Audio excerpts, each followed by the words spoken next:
Hi guys, and welcome back to another video. The lovely people at Rubens actually sent me a few products for me to show you guys alongside with me to try them out for today's video, so let's go ahead and take a look.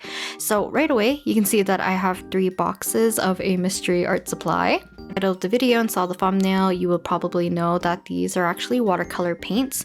So this is actually the Rubens extra large ceramic watercolor pans.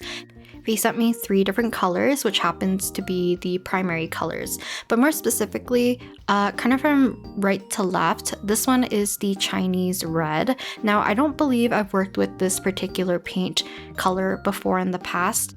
I hope you can tell how large these pans are. They are in like these ceramic little pans, so it's quite hefty and like weighty, but it feels very secure, a little bit luxurious in a way. This is also the lemon yellow, and this dark pan is our blue. So this is Prussian blue. It kind of looks black on the screen, but you can see on the edges that you can kind of see a little bit of that blue pigment coming through.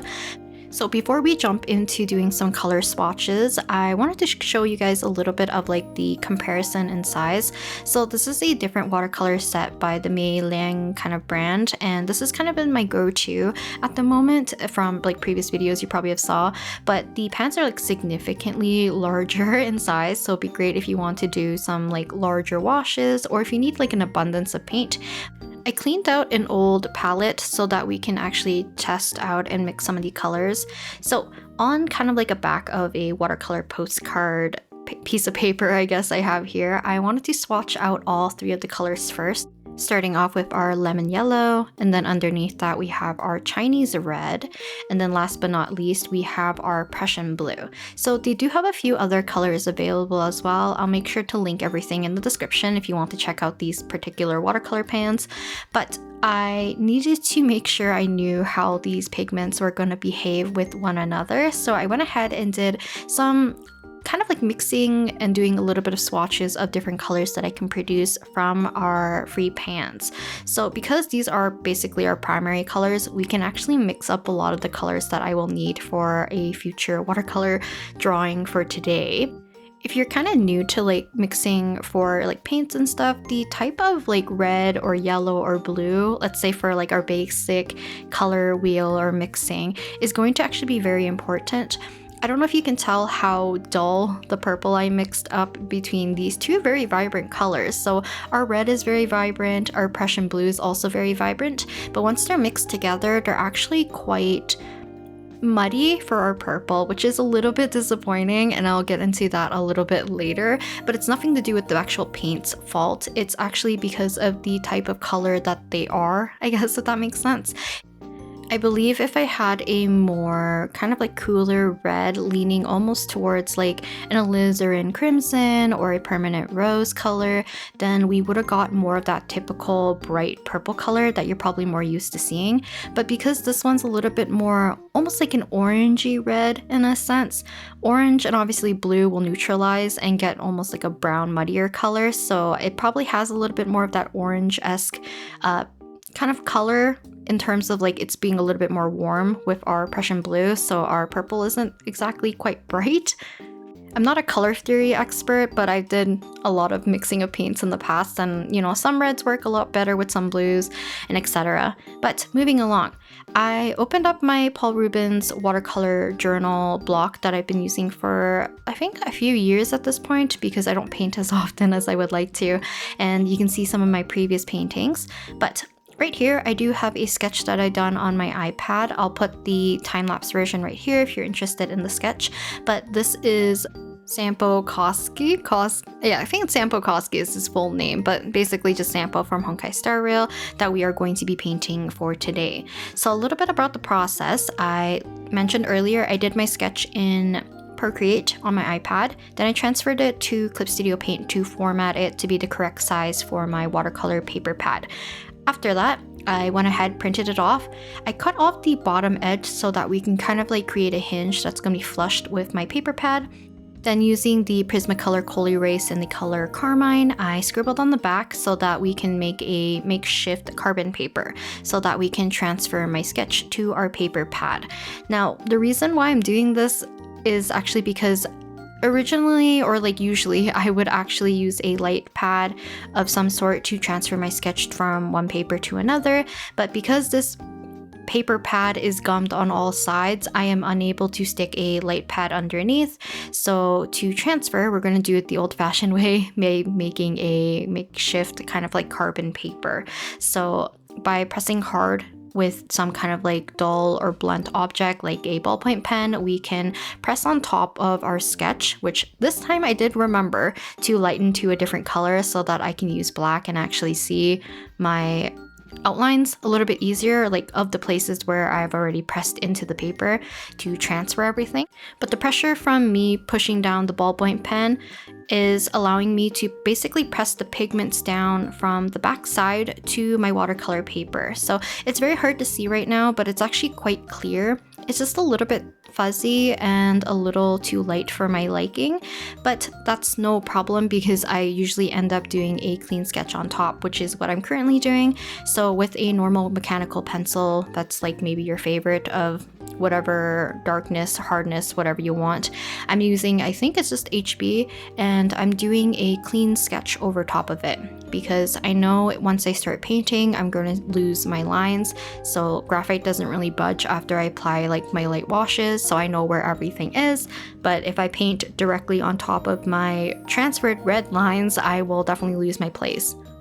Also, the sharper lines just allow everything to be a little bit more clear alongside with making everything look a little bit cleaner when I'm applying paints, because I will be able to use kind of like the pencil line as a way for me to have a guide for my line art later, because I like doing my line art also in watercolor rather than doing it in ink, or if I wanted to use pencils instead, I could have, but it's kind of like my preferred method, and I've been wanting to keep practicing doing more inking just in general with like traditional mediums, whether it's with like pens. But one thing I really like doing is like playing around with a brush and just trying my best to do line art as best as I can. So moving along, this is kind of what our clean sketch looks like. There is like some areas where you can still see where my red lines are. I know when I transferred the sketch over, there were some things I got confused of because the transfer was not super clean, I guess, in this case, but it's kind of okay. I don't need to be too precious when I'm doing pieces like this if it's not for something like super important like client work, or if I'm giving it as a gift to a friend. So we're just gonna experiment today. So other than I think doing a brief intro into like painting in my very first year of uni when I did like general drawing class, I think, or it's like general art class, I forget which one it is, but we had to do a 3-color painting project, I believe. So for me, it's been a little bit since I've done something like this, other than I think the last time I came back from Japan, I did a minimal color palette watercolor piece, and I think that one was very cohesive because it was a lot of blues, purples, and pinks, which all go together really nicely. But with the primary colors, you kind of get a whole plethora of colors of your choosing because you can mix a lot of colors from your primary color set. So if you saw earlier on the back of like my little postcard swatch, I ended up doing a little bit of mixing to see if I could mix skin tones with our 3 different colors. Now, and you definitely can, but for me, I was a little bit timid when it came to painting the skin for Sampo. So his skin became a little bit too yellowy in the beginning, which made me panic a little bit. So I tried adding a little bit more red, but I don't want it to look too comical with making it look too like clown makeup-ish, I guess. So I tried my best to do a little bit of like neutralizing with our Prussian blue. So from this point on, I don't touch up the skin too much because I was a little bit too timid with making the skin look too muddy rather than looking kind of like vibrant, because if I accidentally add too much blue, then I neutralize it too much and it becomes like more of a muddier brown.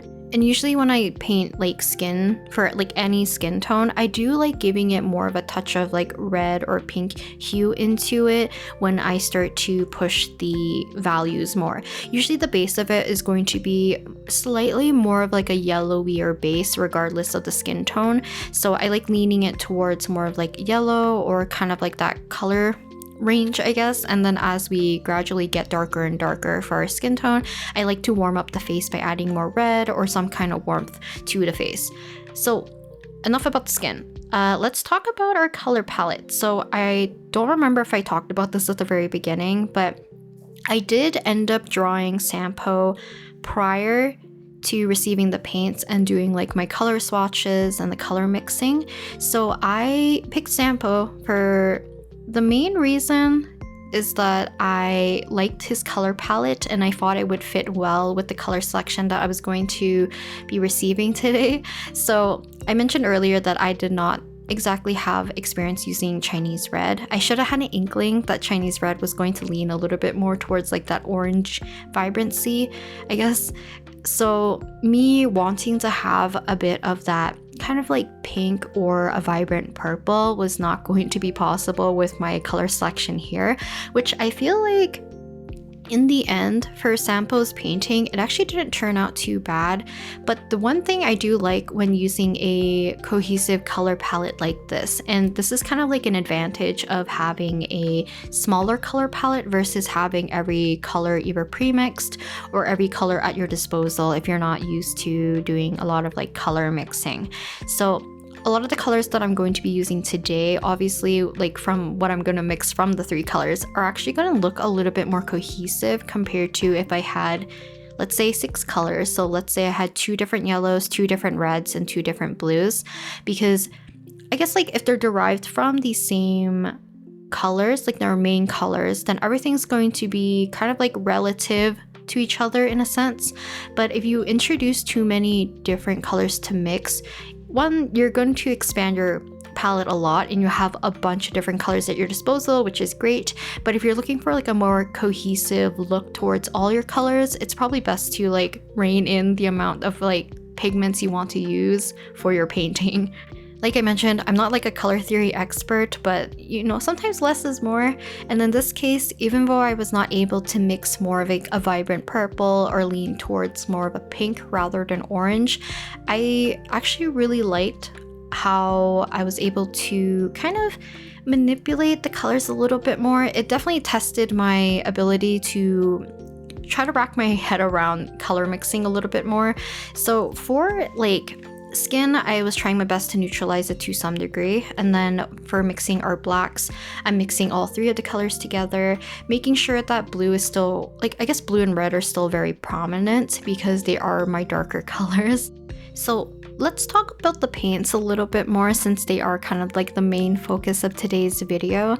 So these pans are a little bit kind of like comically huge if you're using brush sizes like, let's say 8 and below like I am. But if you have larger brushes, let's say I guess like above 8, or if you want to use like a wide 2-inch to 4-inch, you could probably comfortably use them in these little pans and kind of do your larger washes. Or if you're interested in mixing like a lot of paint in advance and you want to have a lot of one pigment, I think these would do great for you. I do like the fact that they are in ceramic dishes because they feel very hefty and weighty, and I guess like if you're using a big brush, they won't like shuffle around or anything. There is a little bit more of like a gritty texture on the bottom, which is great. Everywhere around it actually has kind of more of a smoother finish, so I do feel like the texture bottom allows it to have a little bit of grip and they don't really slide around while you're working. So for me, I tried my best to separate my palette in a way so that if kind of like I'm using yellow as my main color, I have it in one well, and then red, I have it in one, and blue, I have it in another. But if I'm mixing like a big batch of a color, so in this case for Sampo, I mixed a lot of black, so I ended up mixing a lot of all 3 colors all together.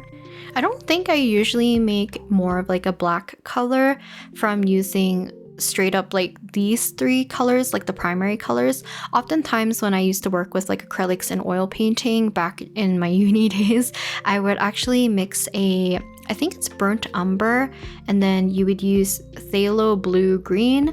So mixing those together, you kind of get like a very dark, a little bit greeny kind of like black color, but to neutralize it even more, we used alizarin crimson. So technically at its core, it's still like the primary colors because the brown is kind of like your yellow in this case. Because if you mix our blue and our yellow, we get green, and to neutralize green, we use red. So to kind of like mix our brown color, I would do something similar, but add a touch more red to lean it towards like a reddish brown. And then to get our intense kind of like rich black, I tried my best to pool as much of the dark blue alongside with the red together, and then add a little bit of yellow here and there to kind of neutralize it. But yellow is not going to contribute a lot to the black color value wise, so I do have to build up as much of the pigment as I can with the Chinese red and our Prussian blue. So I did end up finding a little bit of a better workaround for mixing my quote-unquote purple. So for the most part, if you saw my swatch, it was kind of like a dusty, I was gonna say mauve, but it's not quite mauve. It's just like a really dusty purple color. But I noticed that if I were to transparently lightly layer my blues and my reds together, I can achieve a little bit of a cleaner purple, but it's not going to be like super vibrant still. But I feel like the mixture of me layering up those like translucent washes was a more effective way of kind of like creating a slightly less muddier purple compared to if you just mix the colors right away.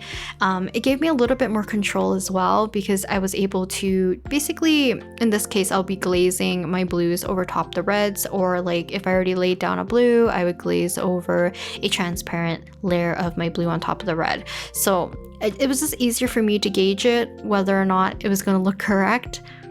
And for the most part, like while I'm working, I often work light to dark, and that's kind of like the typical way of working when you're using watercolors. So at this point, we are done kind of with our coloring portion, and we're going to move on to line work, which is not going to change much for you guys. I am still going to be using pretty much the same brush, and then we're just going to zoom in really closely and try my best to mix up colors that are dark enough, but also keep the consistency not too watery, so I'm not accidentally dropping a big blob of really watered down paint onto our paper. Otherwise, I won't get like enough control. And kind of like the key to doing very clean line work with a watercolor brush, or just like with watercolor in general, is to find the good ratio between the amount of pigment on your brush to water. So usually when you're doing watercolor, if you want to do like larger washes or just like bigger areas, you want a little bit more water so that you can spread it around and have more of an even wash. But kind of the opposite when you're doing line art. So I would have much more pigment and have my brush not be as wet, so we're not accidentally letting the water trickle down the brush and leaving like a gigantic blob. So it was easier for me just to basically mix up one color to do the outlines for everything. And I didn't really mind this. It was just a little bit easier because I didn't really want to mix up too many different colors right off the bat. It's just kind of my preference for today. Usually when I'm doing like just other watercolor portraits or drawings, I would try to tailor the line art depending on like the area. So let's say if they had light blue hair, I'll probably mix up a light to mid-tone blue, or like skin, I like to use more of a reddish brown, or if it's too dark, I will lean it towards like a dark umber color, and just kind of really tailor the line art to each area. But for this one, it was just easier for me to mix one color so that I don't have to worry about constantly rinsing out my brush to grab yellow to help neutralize our red and blue color, because it'll be a little bit too purple, and I kind of wanted a lot of the areas here, which are black, to just have straight up black line art. I forgot to mention this when I was doing Sampo's hair, but the initial wash that I did for his hair was actually a little bit too dull, and it was too neutralized at the beginning because I was attempting to mix the correct blue color. So luckily these paints have a great amount of like transparency, and the pigment's quite strong and it tints the paper quite well. So I was able to glaze basically almost a pure Prussian blue, very light layer on top of his hair to kind of bring out the blue again.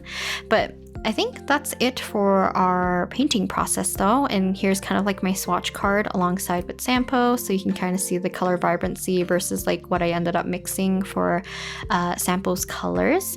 So you can kind of see like application wise, I didn't end up doing a lot of like super vibrant colors. I ended up mostly like letting them mix or neutralize. I'm also not the type to keep my palettes very clean, so sorry that these look a little bit unsightly, but obviously these didn't really dent too much because the pans are super huge. So now that sample is done, I hope you guys enjoyed watching today's video. Once again, thank you again to Paul Rubens for sending me some of these products for me to try out and show you guys. If you're interested, please check the links down in the description if you would like to check out any of their products. And I think that's it for today. I'll definitely try my best to do a few more painting videos or streams in the future because that's what I would like to do again, is paint. So I'll talk to you guys next time in the next video. Bye!